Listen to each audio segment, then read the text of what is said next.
ಸಂಸತ್ ಅಧಿವೇಶನ ನಡೀತಾ ಇದೆ, ಒಳಗಿನ ಗಲಾಟೆಗಳು ಚರ್ಚೆಗಳನ್ನೆಲ್ಲ ತೋರಿಸಿದ್ದೀವಿ.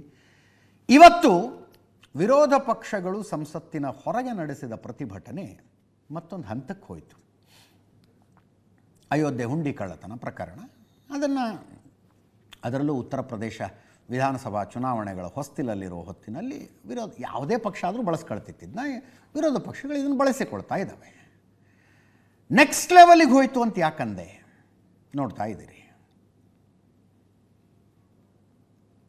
ಕಾವಿ ಬಟ್ಟೆ ತೊಟ್ಟಂಥ ಸಾಧುವಿನ ದಿರಿಸಿನಲ್ಲಿರುವ ಒಬ್ಬ ವ್ಯಕ್ತಿ ಕೂತ್ಕೊಂಡಿರೋದಿಲ್ಲ. ಸಾಧು ಅಲ್ಲ, ಕೂತ್ಕೊಂಡಿರೋ ವ್ಯಕ್ತಿ ಹಿನ್ನೆಲೆ ಹೇಳ್ತೀನಿ.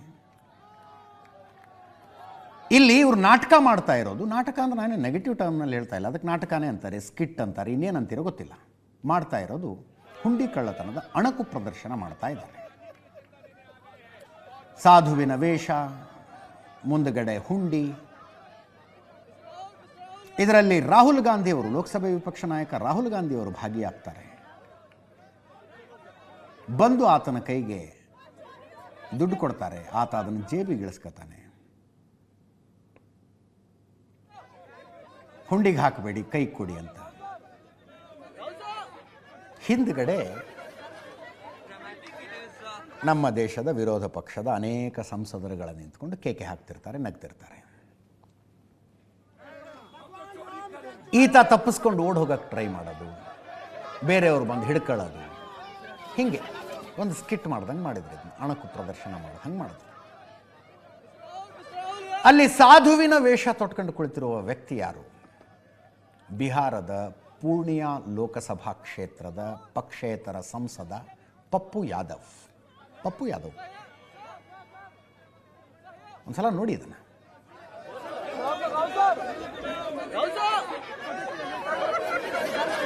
Dramatic it is there Pappu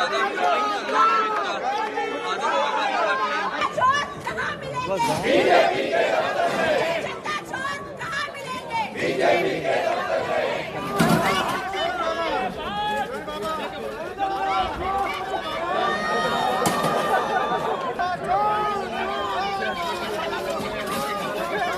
shooting along चोरों को जिन्होंने लूटा है इनको पकड़ के ले चलो, इनको फांसी में लटकाओ, पकड़ा किसने आपको? साधु जी पकड़ा किसने? ಕಾವಿ ಬಟ್ಟೆ ಧರಿಸಿ ಸಂಸತ್ತಿನ ಹೊರಗಡೆ ಇಂಥದ್ದೊಂದು ಅಣಕು ಪ್ರದರ್ಶನ ಮಾಡಿದ ಪಪ್ಪು ಯಾದವ್, ನಾನು ಆಗಲೇ ಹೇಳಿದ ಹಾಗೆ ಇಂಡಿಪೆಂಡೆಂಟ್ ಎಂ ಪಿ ಅಂತ ಅಷ್ಟೇ ಹೇಳಿದ್ರೆ ಪೂರ್ತಿ ಇಂಟ್ರಡಕ್ಷನ್ ಮಾಡ್ದಂಗೆ ಆಗಲ್ಲ. 2019 ಚುನಾವಣಾ ಅಫಿಡವಿಟ್ ಪ್ರಕಾರ ಪಪ್ಪು ಯಾದವ್ ವಿರುದ್ಧ 39 ಪೆಂಡಿಂಗ್ ಕ್ರಿಮಿನಲ್ ಕೇಸ್ ಇದ್ವು. 2024 ಎಲೆಕ್ಷನ್ ಅಫಿಡವಿಟ್ ಪ್ರಕಾರ, 2019 ಪ್ರಕಾರ 31, 2019 ಲೋಕಸಭಾ ಚುನಾವಣೆ ಅಫಿಡವಿಟ್ ಪ್ರಕಾರ 31 ಕ್ರಿಮಿನಲ್ ಕೇಸ್ಗಳ ಪೆಂಡಿಂಗ್ ಇದ್ವು. 2024 ಚುನಾವಣೆ 2019ರಿಂದ 5 ವರ್ಷ ಇನ್ನೂ ಇಂಪ್ರೂವ್ಮೆಂಟ್ ಆಯಿತು. 2019ರಲ್ಲಿ 31 ಪೆಂಡಿಂಗ್ ಕ್ರಿಮಿನಲ್ ಕೇಸ್ಗಳಿದ್ದರೆ 2024ರಲ್ಲಿ 41 ಪೆಂಡಿಂಗ್ ಕ್ರಿಮಿನಲ್ ಕೇಸ್ಗಳಿದ್ದವು. He was convicted in a murder case. Communist ಪಕ್ಷದ ನಾಯಕರೊಬ್ಬರ ಕೊಲೆ ಕೇಸ್ನಲ್ಲಿ 2008ರಲ್ಲಿ ಅಜಿತ್ ಸರ್ಕಾರ್ ಅನ್ನುವ ಕಮ್ಯುನಿಸ್ಟ್ CPIM ನಾಯಕರೊಬ್ಬರ ಕೊಲೆ ಕೇಸ್ನಲ್ಲಿ ಜೀವಾವಧಿ ಶಿಕ್ಷೆ ಆಗಿತ್ತು ಪಪ್ಪು ಯಾದವ್ಗೆ. 2013ರಲ್ಲಿ ಹೈಕೋರ್ಟ್ನಿಂದ ಅಕ್ವಿಟ್ ಆದ ಮನುಷ್ಯ. ಇರುವ ಕೇಸ್ಗಳು ಯಾವ್ಯಾವುದು? ಫೋರ್ಜರಿ, ಚೀಟಿಂಗು, ಲ್ಯಾಂಡ್ ಡಿಸ್ಪ್ಯೂಟ್ಗಳು, ಜಮೀನು ಒತ್ತುವರಿ ಮಾಡಿಕೊಂಡಿದ್ದು. ಇಂಥ ಕೇಸ್ಗಳಲ್ಲಿ ಆರೋಪಿಯಾಗಿರುವ, ಕೆಲವು ಕೇಸ್ಗಳಲ್ಲಿ ಶಿಕ್ಷೆಗೊಳಗಾಗಿರುವಂಥ ವ್ಯಕ್ತಿ ಪಪ್ಪು ಯಾದವ್. ಅಂಥ ಮನುಷ್ಯ ಸಾಧುವಿನ ವೇಷದಲ್ಲಿ ಬಂದು ಕೂತ್ಕೊಂಡು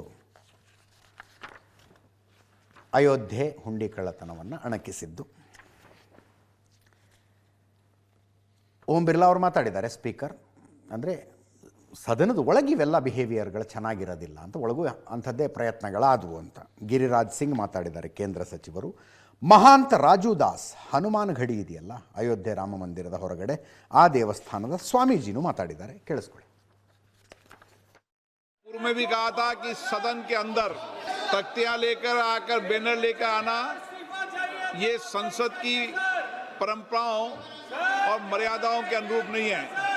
और कुछ मान्य सदस्य तो वेश बदल कर संसद में जिस तरीके से पहनकर आते हैं, मेरी उन मान्य सदस्यों को चेतावनी है, संसद या संसद के परिसर में मुझे कई मान्य सदस्यों ने मिलकर और लिखकर दिया है कि संसद भवन और संसद परिसर की पवित्रता बनी रहनी चाहिए, मर्यादा बनी रहनी चाहिए।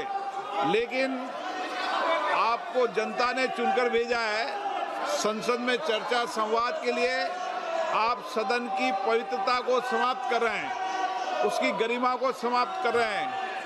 मैं आपसे पुनः आग्रह करता हूं कि आप अपनी अपनी सीट पर विराजें। ಗುಜರಾತಿನ ಆ್ಯಂಟಿ ಟೆರರ್ ಸ್ಕ್ವಾಡ್ನವರು ಭಯೋತ್ಪಾದಕರನ್ನು ಹಿಡಿಯುವ ಒಂದು ಅಣಕು ಪ್ರದರ್ಶನ ಮಾಡಿದ್ರು. ಆ್ಯಂಟಿ ಟೆರರ್ ಆ್ಯಕ್ಟಿವಿಟಿ ಅಣಕು ಪ್ರದರ್ಶನ. ಅದರಲ್ಲಿ ಕೆಲವರನ್ನು ಭಯೋತ್ಪಾದಕರಂತೆ ಬಿಂಬಿಸಿ ಅವರು ವೇಷ ಹಾಕಿ ಅವ್ರು ಹೆಂಗೆ ಹಿಡಿತೀವಿ ಅನ್ನೋದನ್ನು ತೋರಿಸ್ತಾ ಇದ್ರು. ಹಾಗೆ ಭಯೋತ್ಪಾದಕರಂತೆ ವೇಷ ಹಾಕಿದವರಿಗೆ ಸ್ಕಲ್ ಕ್ಯಾಪ್ ಹಾಕಿಬಿಟ್ಟಿದ್ರು. ಮುಸ್ಲಿಮರು ಹಾಕೋತಾರಲ್ಲ ಟೋಪಿ ಅಂಥದ್ದು ಹಾಕಿಬಿಟ್ಟಿದ್ರು. ಇಡೀ ದೇಶದ ತುಂಬ ಚರ್ಚೆ ಆಗಿತ್ತದು, ವಿರೋಧಗಳು ಏನೇನೆಲ್ಲ ಆಗ್ಬಿಡ್ತಾವಾಗ. ಸುಮ್ಮನೆ ನೆನಪಾಯಿತು ಅಂತ ಹೇಳ್ತಾ ಇದ್ದೀನಿ ಅಷ್ಟೇ. ಉಳಿದಂತೆ 16 ವರ್ಷಗಳ ನಂತರ ತಸ್ಲೀಮಾ ನಸರೀನ್ ಪಶ್ಚಿಮ ಬಂಗಾಳಕ್ಕೆ ಹೆಜ್ಜೆ ಇಟ್ಟಿದ್ದಾರೆ. ಟೈಮ್ ಮುಗಿದಿದೆ, ಅಷ್ಟು ಕಡಿಮೆ ಟೈಮ್ನಲ್ಲಿ ಆ ಇಡೀ ಕಥೆ ಹೇಳಿ ಮುಗಿಸೋದಕ್ಕಾಗೋದಿಲ್ಲ. ನೋಡೋಣ, ನಾಳೆ ಹೇಳ್ತೀನಿ. ಇದರೊಂದಿಗೆ ಇವತ್ತಿನ ನ್ಯೂಸ್ ಅವರು ಮುಗಿಸ್ತಾ ಇದ್ದೀನಿ. ನೇರ ದಿಟ್ಟ ನಿರಂತರ ಸುದ್ದಿಗಾಗಿ ನೋಡ್ತಾ ಇರಿ ಏಷ್ಯಾನೆಟ್ ಸುವರ್ಣ ನ್ಯೂಸ್.